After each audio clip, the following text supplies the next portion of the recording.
Hello class 10th and 12th NIOS students. So दोस्तों कैसे हैं आप लोग। दोस्तों आज मैं लेकर आया हूँ कुछ क्लियरिफिकेशन। उम्मीद है आप लोगों में से कई बच्चों को ये सारी चीज़ें पता होगी, और अगर नहीं पता है तो सही जगह पे आए हैं। आपको एक एक चीज़ों का जो भी है ना एब्रीविएशन का फुल फॉर्म बताऊंगा मैं। ठीक है, आपने थंबनेल में देख ही लिया होगा कि SYCT क्या होता है, और इसके अलावा RL क्या होता है, AB क्या होता है, NC क्या होता है। क्योंकि देखिए आप सब लोग नए हैं और पुराने तो है नहीं जो आपको इन सब के बारे में पता हो। ठीक है, आप CBSE से होकर आए हैं और उसके बाद एकदम से आके NIOS में आप देखते हैं कि अलग अलग रिजल्ट में अलग अलग चीज़ें देखने को मिलती है। आपके माइंड में भी डाउट आना लाजमी है। ठीक है, यानी कंफर्म है कि आपके माइंड में वो उस तरह के डाउट आएंगे कि हमारे समय में तो सिर्फ पास होता था या फेल होता था, तो अब क्या होने लगे जो SYCT SYCP, ठीक है, कई सारे देखने को मिलते हैं। ठीक, तो चलिए आज हम बात करने जा रहे हैं उसी पे और सबकी फुल फॉर्म देखेंगे। उम्मीद करता हूँ आप लोगों ने अपने एग्ज़ाम अच्छे दिए होंगे, तो आपके भी इस बच्चे की तरह ही पूरे मार्क्स आएंगे। तो P4 पास, ठीक है, और आप सभी लोग यही चाहते हैं कि आप P4 पास हो जाए, है ना। तो एक हमने देख लिया P4 पास, ठीक है। तो P की फुल फॉर्म अगर आपको देखनी है, अगर आपके रिजल्ट में P लिख के आता है तो आप पास हैं। ठीक, चलिए तो गेम इसके बाद शुरू होती है अलग अलग शब्दों की, और अलग अलग शब्दों की अलग अलग माया। ठीक है, चलिए देखते हैं।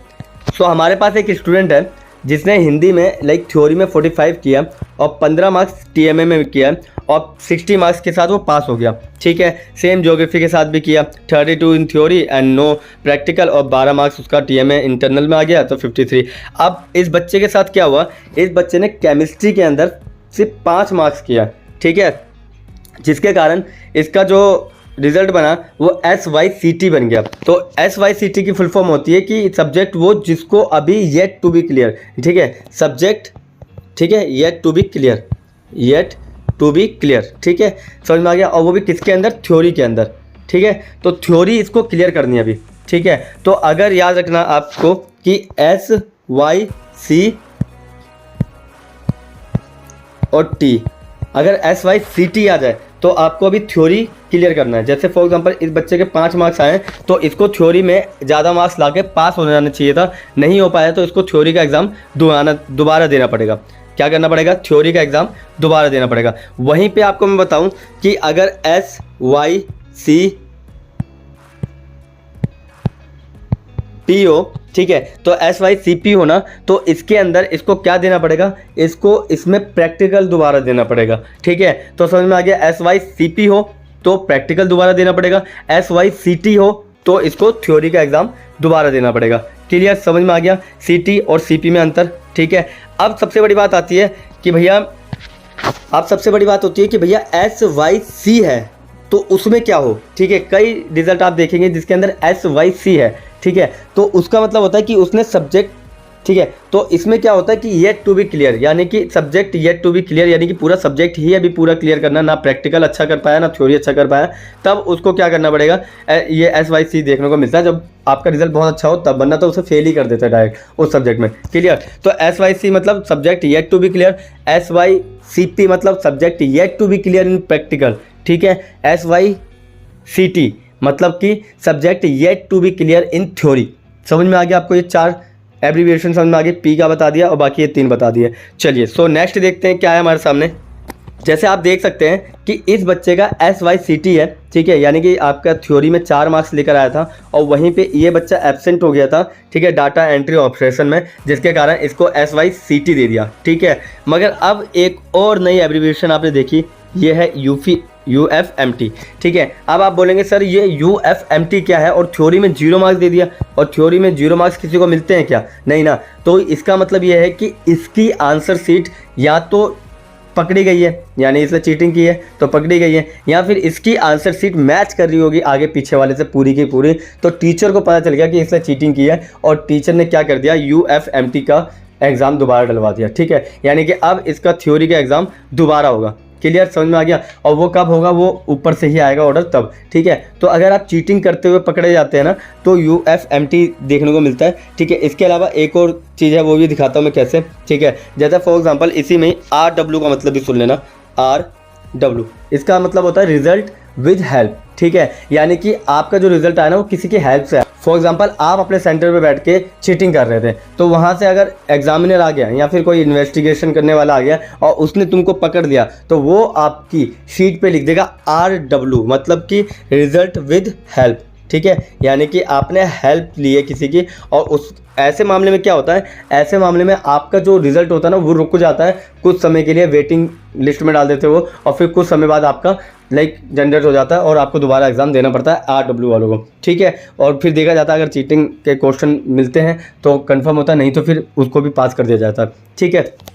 समझ में आ गया RW का मतलब। चलिए तो नेक्स्ट देखते हैं, ठीक है। इसके बाद आप नेक्स्ट देखिए इसके अंदर कि P फॉर पास बता दिया, NC मतलब नॉट कंप्यूटेबल, ठीक है। नॉट कंप्यूटेबल मतलब होता है कि जब आप लोग अपना ढंग से फिलिंग नहीं करते हैं, ठीक है। जैसे आपको पेपर दिया जाता है, आंसर शीट दी जाती है, उसके अंदर बोलते हैं फिलिंग कीजिए, और अगर जब आप ढंग से फिलिंग नहीं करते ना तो आपके उसमें NC लिख दिया जाता है, ठीक है। NC मतलब होता है नॉट कंप्यूटेबल, यानी नॉट कंप्लीट, ठीक है। यानी कि आपने जो डिटेल्स दी है ना अपनी पूरी कंप्लीट नहीं हो, और ऐसा नहीं होता यूजुअली, क्योंकि टीचर जब चेकिंग करता है ना, टीचर जब साइन करना आता है तो आप लोगों से सारी चीज़ें पूछ के वो भर देता है, ठीक है। तो ये बहुत कम रिजल्ट में देखने को मिलता है। NC मतलब not computable as the required data for the result calculation is unavailable, ठीक है। क्लियर, समझ में आ गया। तो पहले का पास, दूसरे का NC का मतलब नॉट कंप्यूटेबल, वो भी तब जब आप गलत तरीके से आंसर शीट भर के आए, ठीक है। और AB मतलब एब्सेंट, ठीक है। अगर आप AB मतलब किसी में रहे नहीं, एब्सेंट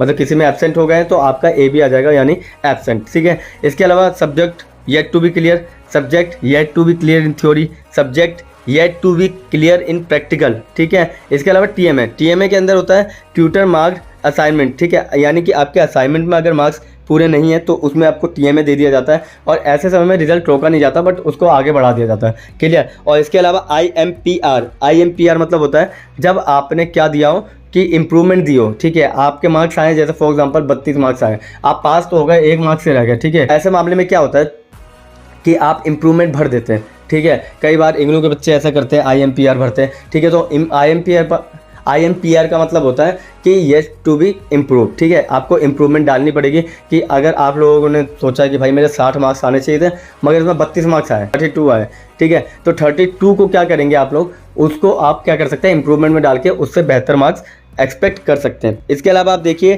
ADDL मतलब होता है कि एडिशनल सब्जेक्ट के अंदर जब आप फॉर एग्जांपल कई सब्जेक्ट में देखा होगा 4 बार एडिशनल ले सकते हैं, कई जगह पे 7 एडिशनल ले सकते हैं। तो अगर आप एडिशनल में ही रह रहे हैं, ठीक है, तो आपको ADDL दे दी जाएगा। इसका मतलब कि आपको एडिशनल सब्जेक्ट जो है ना उसके अंदर पास होना पड़ेगा, ठीक है। तो फॉर एग्जांपल वो आप बोलेगा कि तुम्हें एडिशनल सब्जेक्ट में भी पास होना है ADDL के तहत, क्लियर, समझ में आ गया। ADDL, ठीक है। RW समझ में आ गया, ठीक है। इसके अलावा आता है RL, कई रिजल्ट में हमने देखा है RL लिखा हुआ, ठीक है। RL मतलब होता है रिजल्ट लेटर, यानी रिजल्ट को अभी क्या करना है, थोड़ा रुक के रिजल्ट आएगा आपका, ठीक है। तो RL भी देखने को मिलेगा। इसके अलावा RW मैंने बता दिया था कि रिजल्ट विद हेल्प या हेल्ड, ठीक है, यानी कि आपने किसी के साथ किया है, ठीक है, तब आपके समय में ऐसा होगा। और इसके अलावा मैं आपको बता दूं SF मतलब होता है शॉर्ट फीस पेंडिंग, मतलब कि अगर आपने प्रैक्टिकल के या किसी चीज़ की फ़ीस नहीं सबमिट की है तो आपके रिजल्ट में SF लिखा हुआ आएगा।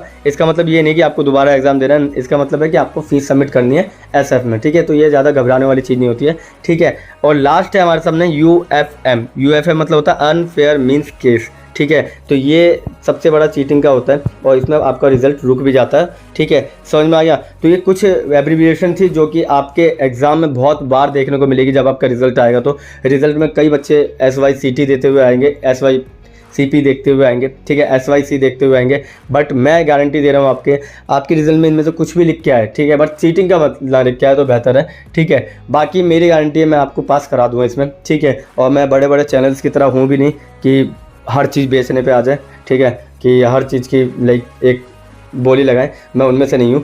मैं आपको अगर यहाँ पे दे रहा हूँ तो फ्री कंटेंट दे रहा हूँ, हर एक चीज़ का कंटेंट आपको फ्री मिलेगा।